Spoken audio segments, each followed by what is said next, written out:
Today's video is going to be on the phylogeny of soda. So today's just going to be a phylogenetic tree example using sodas as my so-called organisms. So why did I choose soda? I'm a huge soda nerd. I love the history of it. I love how it's impacted culture. Personally, my favorites are Mountain Dew and of course, as you can see, A&W, which my bird also very much enjoys. So what are we putting in our tree today? So today I picked root beer, specifically A&W because it's the best. I chose Dr. Pepper, I chose Cheerwine, Coca-Cola and Pepsi, Sprite, Mountain Dew, cream soda, and Red Bull. So my first step that I used to make this phylogenetic tree was to divide what I thought my operational taxonomic units, or OTUs, would be.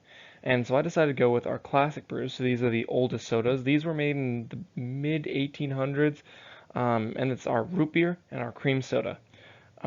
Those two are kind of unique in that they're some of the oldest. After that, we're going to do classic cola. So that's going to be our Coke and our Pepsi. Things we pretty much hasn't changed in a long, long time.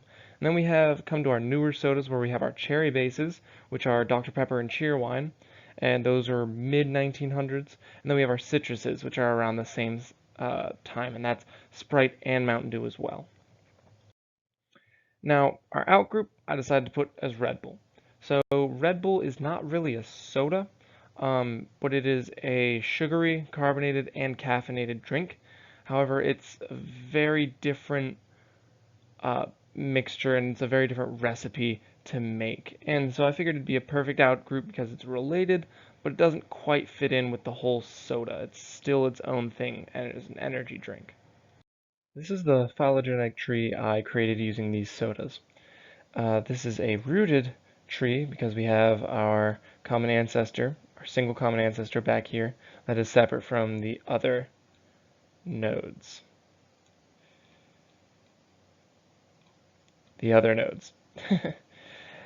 And as you can see, we have our citrus node, our cherry base node, our classic colas node, and our classic brews node, as well as our outgroup.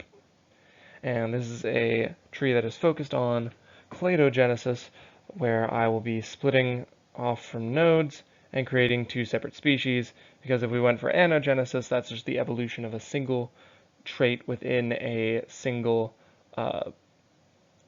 organism. So that would be something like Mountain Dew to Mountain Dew Baja Blast. Here are my references.